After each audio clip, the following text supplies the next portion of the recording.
और फिक्र में अब समय है 2 मिनट में देश की 9 बड़ी खबरें दिखाने का। अगले 2 मिनट में आप एकदम अपडेटेड हो जाएंगे। देखिए, सबसे पहली बड़ी खबर यह है कि दिल्ली में सीएम आवास सील किया गया है। पीडब्ल्यूडी ने केजरीवाल पर चाबी हैंडओवर नहीं करने का आरोप लगाया है। आम आदमी पार्टी का दावा है कि एलजी के आदेश पर सीएम का सामान बाहर निकाला गया। एलजी हाउस सूत्रों से जो खबर मिली है उसमें आतिशी ने सीएम आवास से खुद सामान हटाया। और कांग्रेस के प्रतिनिधिमंडल ने चुनाव आयोग से मुलाकात की है। कांग्रेस नेताओं ने 20 विधानसभा सीटों पर ईवीएम को लेकर शिकायत की। अगले 48 घंटों में दूसरी शिकायत देने की भी बात कही गई है। पार्टी के मुताबिक आयोग ने शिकायतों पर ध्यान देने का भरोसा दिया है। इस बीच हरियाणा में हार के बीच झारखंड चुनाव को लेकर कांग्रेस और सहयोगी दलों के बीच हलचल बढ़ गई है। आज झारखंड के सीएम हेमंत सोरेन ने पत्नी कल्पना सोरेन के साथ कांग्रेस अध्यक्ष मल्लिकार्जुन खड़गे और राहुल गांधी से मुलाकात की है। महाराष्ट्र में सीट बंटवारे पर महाविकास आघाड़ी के बीच गतिरोध बना हुआ है। आज 7 घंटे की बैठक के बाद भी कुछ सीटों पर सहमति नहीं बन पाई है। सूत्रों के अनुसार कांग्रेस और शिवसेना उद्धव गुट के बीच विदर्भ, मुंबई पश्चिम की सीटों पर पेच फंसने की खबर है। 2 राज्यों में चुनावी नतीजों के अगले ही दिन मोदी कैबिनेट ने बड़ा फैसला लिया है। प्रधानमंत्री गरीब कल्याण योजना और अन्य कल्याणकारी योजनाओं के तहत 2028 तक मुफ्त अनाज देने को मंजूरी दी गई है। इस बीच लखनऊ की सीबीआई स्पेशल कोर्ट ने प्रतापगढ़ के सीईओ जियाउल हक हत्याकांड में 10 दोषियों को उम्र कैद की सजा सुनाई है। सभी पर 15-15 हजार रुपए का जुर्माना भी लगाया गया है। साल 2013 में जियाउल हक की हत्या कर दी गई थी। मामले में राजा भैया को पहले ही क्लीन चिट मिल चुकी है। यूपी के लखीमपुर खीरी में विधायक की पिटाई के बाद अर्बन कोऑपरेटिव बैंक का चुनाव स्थगित हो गया है। निर्वाचन अधिकारी ने इसकी घोषणा कर दी है। आज बीजेपी विधायक योगेश वर्मा के साथ बार संघ अध्यक्ष अवधेश सिंह और उनके समर्थकों ने मारपीट की थी। रिजर्व बैंक ने लगातार 10वीं बार ब्याज दरों में बदलाव नहीं किया है। ब्याज दरों को 6.5% पर रखा है। इससे लोन महंगे नहीं होंगे और ईएमआई भी नहीं बढ़ेगी। आरबीआई ने आखिरी बार फरवरी 2023 में ब्याज दरें बढ़ाई थी। आज केमिस्ट्री के नोबेल प्राइज विजेताओं का ऐलान हुआ। इस साल यह पुरस्कार अमेरिकी वैज्ञानिक डेविड बेकर, जॉन जंपर और ब्रिटिश वैज्ञानिक डेमिस हैसेबिस को मिलेगा। इन्हें प्रोटीन स्ट्रक्चर प्रेडिक्शन के लिए यह सम्मान दिया जाएगा। और फिक्र में अब सबसे पहले पॉलिटिकल फाइल ओपन करते हैं। यह पॉलिटिकल फाइल 2 राज्यों के विधानसभा चुनाव के नतीजों पर आधारित है, जिसमें परिणामों के बाद अब कलेश वाले कई चैप्टर खुल चुके हैं। कांग्रेस के हिस्से में हार का विश्लेषण है, अपनों का दबाव है और अब तो प्रधानमंत्री मोदी भी कांग्रेस पर तीखे प्रहार चुन चुन कर रहे हैं। प्रधानमंत्री मोदी ने आज कांग्रेस पर हिंदुओं को जाति में बांटने का आरोप लगाया, तो इंडिया अलायंस में शामिल उद्धव गुट की शिवसेना और आम आदमी पार्टी ने कांग्रेस को गठबंधन धर्म का पाठ पढ़ा दिया। वहीं जम्मू कश्मीर में गठबंधन में शामिल ओमर अब्दुल्ला ने भी कांग्रेस पर अब जलेबी जैसा स्टैंड लिया। इतना ही नहीं, हरियाणा में हार पर अब हुड्डा फैक्टर भी चर्चा में आ चुका है। हम बारी बारी से सारे चैप्टर खोलेंगे। शुरुआत प्रधानमंत्री मोदी के कांग्रेस पर चुभने वाले बयानों से करते हैं। कल हरियाणा चुनाव में मिली जीत के बूस्टर डोज के बाद अब बीजेपी महाराष्ट्र चुनाव को काफी उम्मीदों से देख रही है। उसे महाराष्ट्र में हरियाणा जैसे चमत्कार की उम्मीद है और प्रधानमंत्री मोदी ने आज इस चमत्कार के लिए सियासी बिसात जो है वो बिछा दी है और आक्रामक जुबानी हमले शुरू कर दिए हैं। प्रधानमंत्री मोदी आज महाराष्ट्र में वीडियो कॉन्फ्रेंसिंग के जरिए 7,600 करोड़ रुपए से ज्यादा की विकास योजनाओं की शुरुआत कर रहे थे, जिसमें 10 मेडिकल कॉलेजों का उद्घाटन भी शामिल था। इसी दौरान उन्होंने कांग्रेस पर तीखा हमला किया और आरोप लगाया, कांग्रेस का फॉर्मूला बांटो और राज करो का है। उनकी साजिशों से सावधान रहने की जरूरत है। कांग्रेस हिंदुओं की जातियों को आपस में लड़ाती है। हिंदू जितना बटेगा कांग्रेस को उतना फायदा होगा। कांग्रेस हिंदू समाज में आग लगाए रखना चाहती है। प्रधानमंत्री मोदी के इन 5 बातों से यह तो साफ हो गया कि महाराष्ट्र का चुनाव इन्हीं मुद्दों के इर्द गिर्द रहने वाला है। प्रधानमंत्री मोदी ने यह भी पूछा कि कांग्रेस हिंदुओं में जाति ढूंढती है तो फिर मुस्लिमों में जाति क्यों नहीं ढूंढती।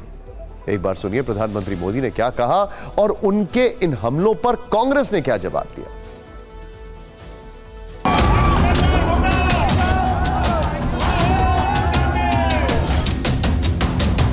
साथियों, कांग्रेस हमेशा बांटो और सत्ता पाओ के फॉर्मूले पर चली है। कांग्रेस ने बार बार ये सिद्ध किया है कि वो एक गैर जिम्मेदार दल बन गया है।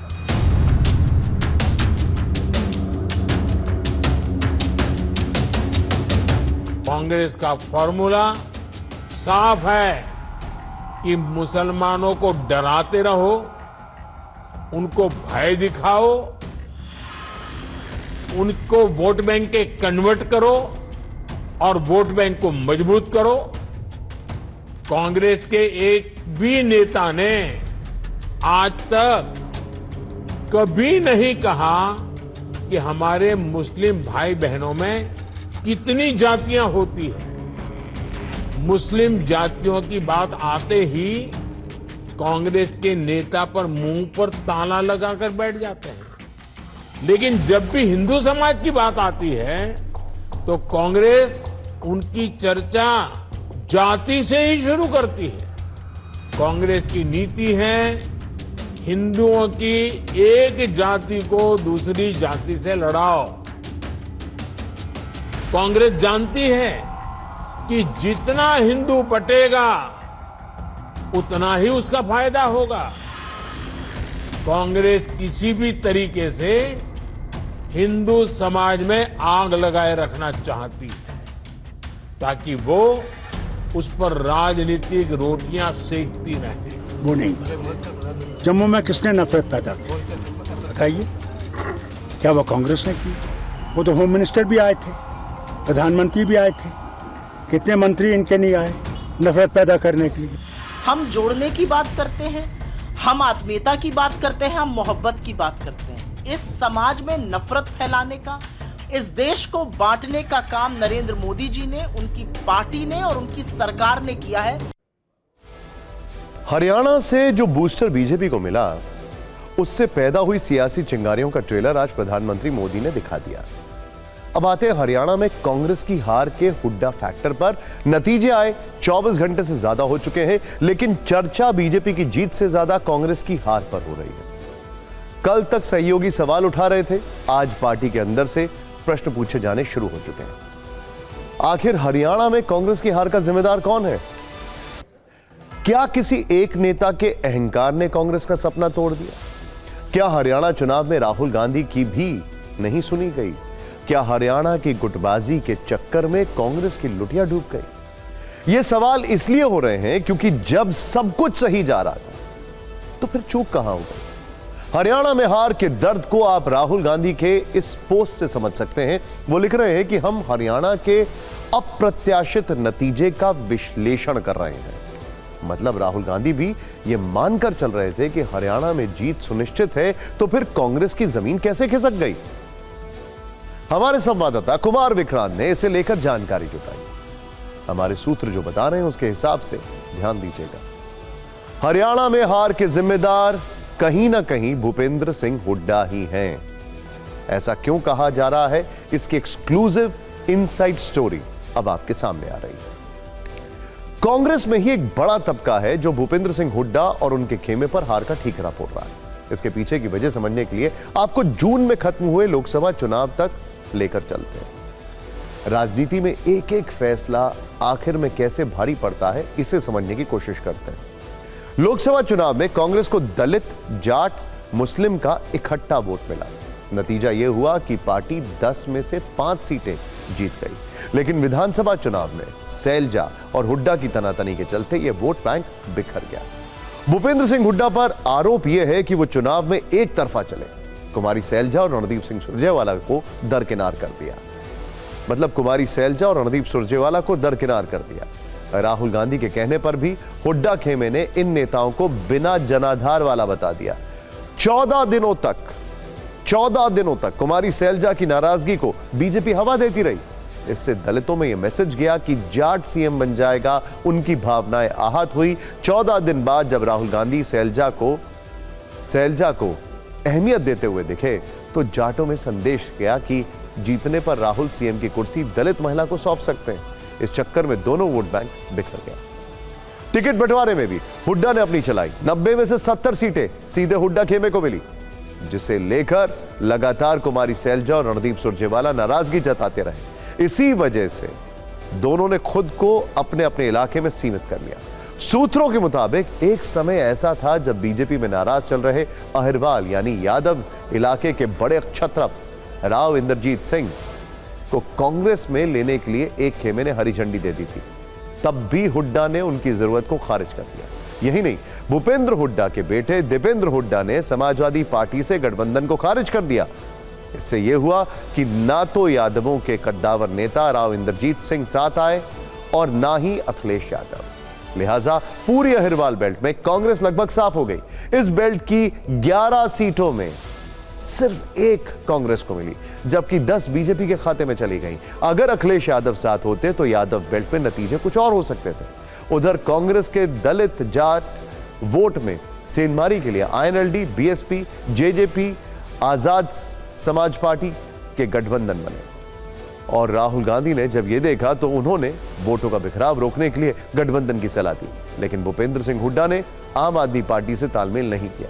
बेशक आपने एक भी सीट नहीं जीती, लेकिन उसे 1.79% वोट मिला। बीजेपी को 39.94, जो कि पिछली बार से लगभग 3.5% ज्यादा है। कांग्रेस को 39.09% वोट मिला, जो कि पिछली बार से करीब 11% ज्यादा है। लेकिन यह वोट बैंक जो कांग्रेस को मिला है, यह अदर पार्टीज का ज्यादा मिला है, ना कि बीजेपी का, क्योंकि बीजेपी का अपना वोट शेयर बड़ा है, करीब 3.5%, 3.4%। अगर आप कांग्रेस और आम आदमी पार्टी के वोट को जोड़ दें तो यह आंकड़ा बीजेपी से आगे निकल जाए। विरोधी खेमा तो यह भी आरोप लगा रहा है कि हुड्डा ने बागी बने अपने समर्थकों को बैठाने के बजाय अंदर ही अंदर उनकी मदद की, जिससे सीटें 40 के करीब आए और निर्दलीय उम्मीदवारों के सहारे वो सीएम बन सके। ऐसा इसलिए क्योंकि अगर ज्यादा सीटें आती तो आला कमान को अपर हैंड मिल जाता। उस सूरत में शायद सीएम कोई भी हो सकता था। कुल मिलाकर आज की तारीख में कहानी यह है कि लोकसभा की बड़ी जीत को कांग्रेस विधानसभा में बरकरार नहीं रख पाई। खुद कांग्रेस का एक तबका हुड्डा परिवार को ही हार का जिम्मेदार ठहरा रहा है। सैलजा खेमे के शमशेर गोगी और परमिंदर पाल का दावा है कि हुड्डा खेमे की वजह से उनकी हार हुई है। कांग्रेस को मेजोरिटी मिल रही है।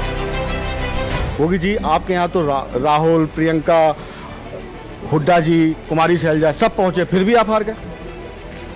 ऐसे है, राहुल जी के पहुंचने के बाद ही मेरा काम तमाम हो गया। किसने कर दिया? किसने कर दिया? कौन इलेक्शन लड़ रहा था हरियाणा में? कांग्रेस। कांग्रेस नहीं लड़ रही, हुड्डा कांग्रेस। जो इलेक्शन लड़ रहा है, अगर मान लो एक्सीडेंट हो जाए तो कौन जिम्मेदार है? ड्राइवर। तो ड्राइवर कौन था कांग्रेस का? बापू बेटा। तो वही जिम्मेदार है। जीत जाते तो उन्होंने गीत गाने थे, फिर भी हमने जिता दिया। अब आ रहे हैं तो जिम्मेदारी लेनी चाहिए, वे हमारी वजह से आ रहे हैं। कौन है हार की वजह?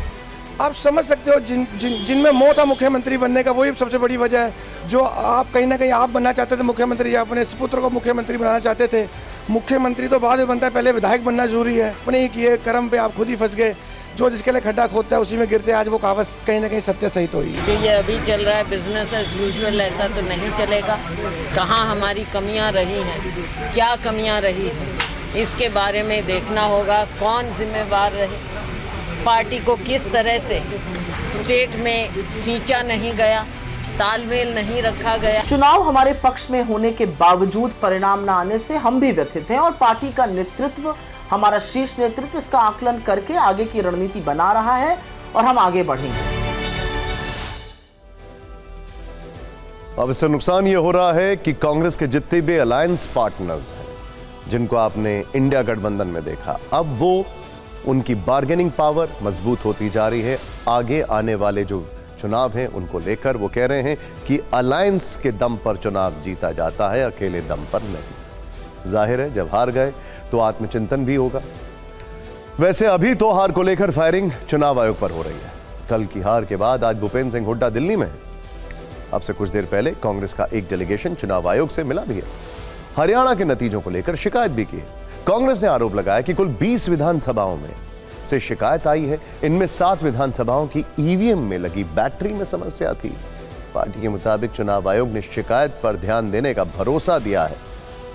भूपेंद्र सिंह हुड्डा भी इस दल के सदस्य थे, जिन्हें पार्टी का एक धड़ा हार के लिए जिम्मेदार ठहराया है। जो नतीजा है हरियाणा का आश्चर्यचकित करने वाला है, क्योंकि हर आदमी समझता था कि हरियाणा में कांग्रेस सरकार बनाने जा रही है। पोस्टल बैलेट की गिनती शुरू होती है तो हर जगह कांग्रेस लीड करती है, ईवीएम की शुरू होती है तो कांग्रेस साइड करने जाती है। तो डाउट क्रिएट किए हुए हैं, कई जगह काउंटिंग डिले की गई है। खैर, आपको याद होगा एक बिहार चुनाव का परिणाम, जब पोस्टल बैलेट थे तब बीजेपी आगे आ रही थी, उसके बाद ईवीएम में बहुत पीछे। खैर, फिक्र की अगली खबर में एक कीवर्ड है और वो है प्रेशर। ये पूरी खबर इस प्रेशर शब्द के इर्द गिर्द सिमटी है। हरियाणा में कांग्रेस के लिए जो अप्रत्याशित नतीजे रहे, अब उसका साइड इफेक्ट प्रेशर पॉलिटिक्स के रूप में दिखने लगा। इंडिया गठबंधन के सहयोगियों ने कांग्रेस को हार पर ताना देना शुरू कर दिया है। हरियाणा में कांग्रेस की हार के अलग अलग कारण गिनाकर लगातार दबाव की मात्रा बढ़ाई जा रही है। सहयोगियों के इस दबाव में भविष्य के लिए सियासी मौके वाली पॉलिटिक्स छिपी है। पहले आपको कांग्रेस के सहयोगियों के कुछ बयान दिखाते हैं, इसके बाद बयानों के मायनों का विश्लेषण करेंगे। हरियाणा में कांग्रेस की हार के बाद शिवसेना उद्धव गुट सबसे ज्यादा मुखर है। उसके नेता लगातार कांग्रेस को चिढ़ाने वाले शब्द बाण चला रहे हैं। बीते 24 घंटे में उनके बयानों की फ्रीक्वेंसी बढ़ती जा रही है। कल प्रियंका चतुर्वेदी ने कहा था कि बीजेपी से सीधी लड़ाई में कांग्रेस कमजोर पड़ जाती है। आज एक बार फिर उन्होंने कांग्रेस पर कटाक्ष किया है। उन्होंने कहा है कि कांग्रेस को अपनी हार के कारणों पर आत्मचिंतन करना चाहिए। संजय राउत बोल रहे हैं कि हरियाणा में इंडिया गठबंधन नहीं बन पाया, इसलिए कांग्रेस चुनाव हार गई। हारी हुई बाजी बीजेपी ने जीत ली। आम आदमी पार्टी भी आक्रामक तेवर दिखा रही है। राज्यसभा सांसद संजय सिंह ने कहा है कि हमने गठबंधन का धर्म निभाते हुए प्रयास किया कि उनके साथ समझौता हो जाए, लेकिन उन्होंने नहीं किया और वो हार गए। कांग्रेस को आईना दिखाने में जम्मू कश्मीर की सहयोगी पार्टी नेशनल कॉन्फ्रेंस भी पीछे नहीं है। ओमर अब्दुल्ला बोल रहे हैं कि हरियाणा में हार का कारण क्या है, उस पर कांग्रेस को गहराई में जाकर सोचना होगा। वैसे हार का कोई भी सब्सक्राइबर नहीं होता है, खासकर सियासत में। आप हारे नहीं कि आपकी संभावनाओं और समीकरणों पर सहयोगियों की तरफ से पत्थर पड़ने लगते हैं। इस बीच शिवसेना उद्धव गुट के बयान पर कांग्रेस ने नाराजगी जाहिर की है। पार्टी नेता जयराम रमेश ने उन्हें लोकसभा चुनाव के नतीजों की याद दिलाई है, जिनमें महाराष्ट्र की 48 सीटों में से 13 सीटें जीतकर कांग्रेस पहले नंबर पर थी। पहले आप कांग्रेस के सहयोगी दलों के बयान वाली रील देखिए, इसके बाद इन बयानों का फिक्र वाला विश्लेषण करेंगे।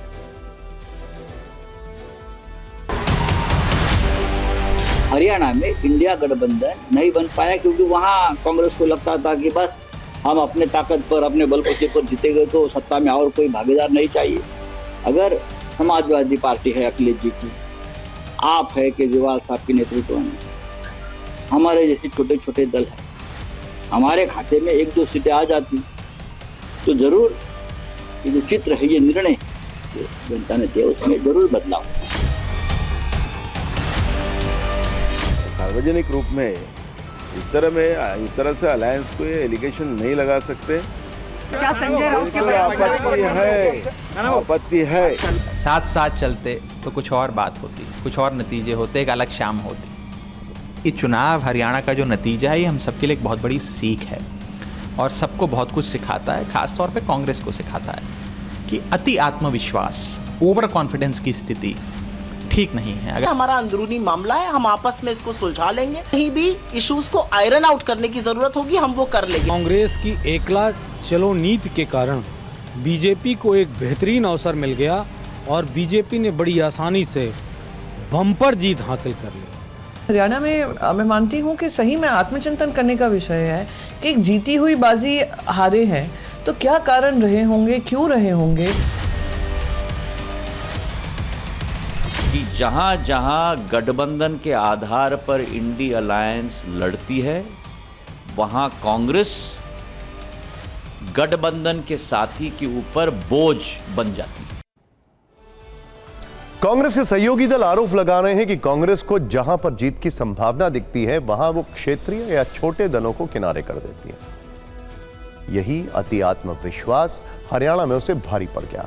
दरअसल इस बार के लोकसभा चुनाव में हरियाणा और महाराष्ट्र जैसे राज्यों में कांग्रेस का प्रदर्शन बेहतर हुआ था, क्योंकि लोकसभा चुनाव में इंडिया गठबंधन ने मिलकर चुनाव लड़ा था। लोकसभा चुनाव के नतीजों से उत्साहित कांग्रेस ने हरियाणा के विधानसभा चुनाव में गठबंधन नहीं किया। माना जा रहा है यह भी हार का कारण बना हुआ है। अब इसी मुद्दे को बनाकर सहयोगी दल कांग्रेस को बैकफुट पर धकेल रहे हैं। दरअसल हरियाणा के नतीजों से कांग्रेस की बार्गेनिंग पावर घट सकती है। जल्द ही महाराष्ट्र में विधानसभा चुनाव होने वाले हैं। ऐसे में शिवसेना उद्धव गुट ज्यादा सीटों के लिए कांग्रेस पर दबाव बना रहा है। शिवसेना उद्धव गुट की कोशिश है कि कांग्रेस पर प्रेशर बनाया जाए और ज्यादा से ज्यादा सीटें खुद रखी जाएं। अगले वर्ष 2025 में दिल्ली विधानसभा चुनाव होने हैं। ऐसे में हरियाणा में कांग्रेस की हार आम आदमी पार्टी के लिए भी मौका लेकर आई है। उसने अभी से दिल्ली में गठबंधन के लिए प्रेशर बनाना शुरू कर दिया है। जम्मू कश्मीर में भी कांग्रेस का प्रदर्शन अच्छा नहीं रहा है, बल्कि ये कहा जाए कि खराब रहा है तो अतिशोक्ति नहीं होगी। ओमर अब्दुल्ला ने भी सरकार के गठन से पहले बयानों के जरिए कांग्रेस को आईना दिखाना शुरू कर दिया। कुल मिलाकर हरियाणा की हार के बाद इंडिया गठबंधन में सहयोगी क्षेत्रीय दल कांग्रेस को आंखें दिखा रहे हैं और भविष्य के चुनावी रण के लिए मौके की तलाश कर रहे हैं। इंडिया गठबंधन के बाकी सहयोगियों ने कांग्रेस को तेवर दिखाए, तो भला समाजवादी पार्टी अध्यक्ष अखिलेश यादव कहां पीछे रहने वाले थे। चुनाव नतीजों के दिन तो उनकी तरफ से कुछ नहीं कहा गया। हालांकि पार्टी ने आज यूपी में 10 सीटों पर होने वाले उपचुनाव के लिए 6 उम्मीदवारों के नाम का ऐलान कर दिया। यह लिस्ट जारी करके समाजवादी पार्टी ने 5 सीटों की मांग के साथ गठबंधन के प्रस्ताव पर कांग्रेस को जवाब दे दिया है। सूत्रों से खबर यह है कि कांग्रेस उपचुनाव में 10 में से जो 5 सीटें चाहती थी उनमें फूलपुर और मंजवा भी थी, लेकिन इन दोनों सीटों पर समाजवादी पार्टी ने आज नाम घोषित कर दिए। करहल से एसपी ने तेज प्रताप यादव, मिल्कीपुर से अयोध्या के सांसद अवधेश प्रसाद के बेटे अजीत प्रसाद, सीसामऊ से नसीम सोलंकी और फूलपुर से मुस्तफा सिद्दीकी को उम्मीदवार बनाया। सूत्रों से खबर यह भी है कि समाजवादी पार्टी कांग्रेस को सिर्फ 1 सीट देना चाहती है। पार्टी के भीतर गाजियाबाद सीट कांग्रेस को देने पर सहमति बनी है। अब अखिलेश के ऑफर पर कांग्रेस के जवाब का इंतजार। खैर, हमने थोड़ी देर पहले जम्मू कश्मीर का जिक्र किया था और आपको बताया था कि वहां पर भी कांग्रेस का प्रदर्शन अच्छा नहीं है और बीजेपी ने अपना अभी तक का बेस्ट परफॉर्मेंस दिया। फिक्र में हम बात कर रहे हैं नेशनल कॉन्फ्रेंस के उपाध्यक्ष ओमर अब्दुल्ला की और उनकी झूला पॉलिटिक्स की। ओमर अब्दुल्ला जम्मू कश्मीर के नए मुख्यमंत्री बनने जा रहे हैं, लेकिन आर्टिकल 370 पर ओमर अब्दुल्ला ने झूला झूलना शुरू कर दिया है। कहते हैं राजनीति की बाजी पलटने में ज्यादा वक्त नहीं लगता है। वर्ष 2019 में जिस वक्त मोदी सरकार ने जम्मू कश्मीर से आर्टिकल 370 पूरी तरह खत्म किया था, उस वक्त ओमर अब्दुल्ला को हाउस अरेस्ट कर लिया गया था। काफी वक्त बाद सार्वजनिक जीवन में उनकी वापसी हुई है और तब से ही ओमर अब्दुल्ला के लिए आर्टिकल 370 बड़ा राजनीतिक हथियार बन गया है।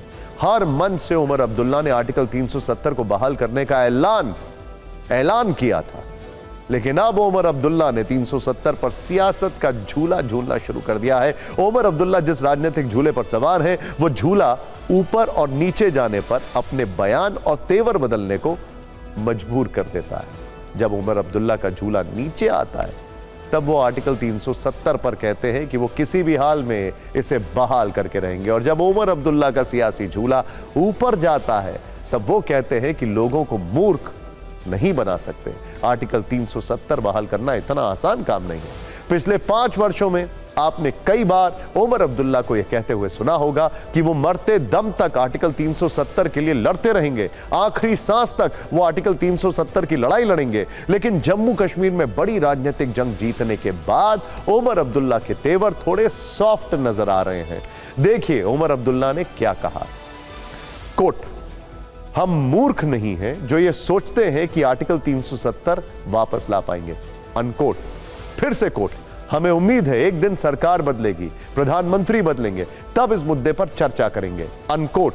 कोट, हम केंद्र सरकार के साथ जम्मू कश्मीर को पूर्ण राज्य का दर्जा दिलाने पर काम करना चाहते हैं। अनकोट। यानी ओमर अब्दुल्ला ने एक तरह से आर्टिकल 370 को सुविधाजनक राजनीति वाले ठंडे बस्ते में पैक कर दिया। इसीलिए हम कह रहे हैं कि उमर अब्दुल्ला 370 पर झूला झूल रहे हैं। यह सियासी झूला उमर अब्दुल्ला की सत्ता का सूत्र है। वो जानते हैं कि अब सत्ता उनके हाथ में जरूर है, लेकिन आर्टिकल 370 को बहाल करना उनके वश की बात नहीं। इसीलिए वो मुख्यमंत्री बनकर भी अपने इस चुनावी वादे को पूरा नहीं कर पाएंगे। यही वजह है कि आज उमर अब्दुल्ला ने खुद जम्मू कश्मीर के कई बड़े मुद्दे गिनाए और आर्टिकल 370 को सियासत के स्टोर रूम में लॉक कर दिया। बहुत मुद्दे हैं। जम्मू कश्मीर को रियासत का दर्जा मिलना चाहिए। जम्मू कश्मीर में जो लोगों की परेशानियां हैं उनका हल होना चाहिए। जो बेइंतहा गिरफ्तारियां हुई, जो पकड़ दकड़ का सिलसिला रहा, उसका इलाज होना चाहिए। 5 अगस्त 2019 जो जम्मू कश्मीर के साथ हुआ वो गैर कानूनी था, गैर आईनी था।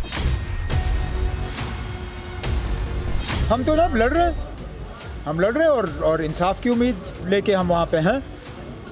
हमने अपनी तरफ से कोई कसर बाकी नहीं रखी। मैंने बार बार आप लोगों से कहा है इस इलेक्शन से पहले भी कि उन लोगों से उम्मीद करना जिन लोगों ने 370 हमसे लिया कि हम उन्हीं से वापस हासिल करेंगे, वो बेवकूफ़ी है। क्या कहेंगे, बदले बदले से अंदाज नजर आते हैं। लगता है साहब अब विपक्ष में नहीं सत्ता में नजर आते हैं। फिक्र में बात अमेरिका में राष्ट्रपति चुनाव से पहले डोनाल्ड ट्रंप के एक वायरल इंटरव्यू की। ट्रंप ने इस इंटरव्यू में प्रधानमंत्री मोदी की भर भर के तारीफ की है। ट्रंप ने कहा है कि पीएम मोदी न सिर्फ उनके अच्छे दोस्त हैं बल्कि बेहद अच्छे इंसान भी हैं। उन्होंने हाउडी मोदी कार्यक्रम में पीएम मोदी के लिए लोगों की दीवानगी का जिक्र किया है। साथ ही ट्रंप ने पाकिस्तान का नाम लिए बिना पीएम मोदी के अंदाज में बताया कि आखिर उन्होंने इस्लामाबाद से निपटने की तैयारी कैसे की थी। एक जमाना था जिसमें ज्यादातर इंडियन अमेरिकन जो होते थे वो डेमोक्रेट्स की तरफ टिल्ट करते थे। ये रिपब्लिकन है। अब आपको पश्चिम एशिया के वॉर फ्रंट में लेकर चलते हैं। सबसे पहले आपको दिखाते हैं कि बेरूत में पिछले कुछ घंटों में क्या कुछ हुआ है, कैसे इजराइल ने सबसे विध्वंसक हमलों से हिजबुल्लाह के ठिकानों को दहला दिया है। इजराइल ने साउथ बेरूत में एक साथ 4 स्ट्राइक्स की हैं। इसमें हिजबुल्लाह के कई लड़ाकों के मारे जाने का दावा किया गया। लेबनान के सिडोन में भी इजराइल ने बड़ी एयर स्ट्राइक की है। इजराइल ने इस हमले में हिजबुल्लाह का अंडरग्राउंड वेपन डिपो तबाह कर दिया है। इजराइल के फाइटर जेट्स ने दक्षिणी लेबनान में भी भारी तबाही मचाई है। इजराइल ने साउथ लेबनान में हिजबुल्लाह का एम्युनिशन डिपो उड़ा दिया है। इजराइल ने हिजबुल्लाह का कमांड एंड कंट्रोल सेंटर तबाह कर दिया है। इजराइल के अटैक में हिजबुल्लाह के 50 लड़ाके मारे गए हैं। इजराइल ने हिजबुल्लाह के 95 टारगेट्स पर हमला किया है। साउथ लेबनान के कई इलाके घोस्ट टाउन में तब्दील हो चुके हैं, यानी वहां पर इंसान नहीं दिखाई दे रहा है। इजराइल के हमलों में हिजबुल्लाह का टनल नेटवर्क तबाह हो गया है। जिस तरह हमास ने गाजा में टनल्स का पूरा जाल बिछाया था, ठीक उसी तरह साउथ लेबनान में हिजबुल्लाह ने भी छुपने के लिए सुरंगें बना रखी हैं। बल्कि हिजबुल्लाह ने ही हमास को सुरंगें बनाना सिखाया।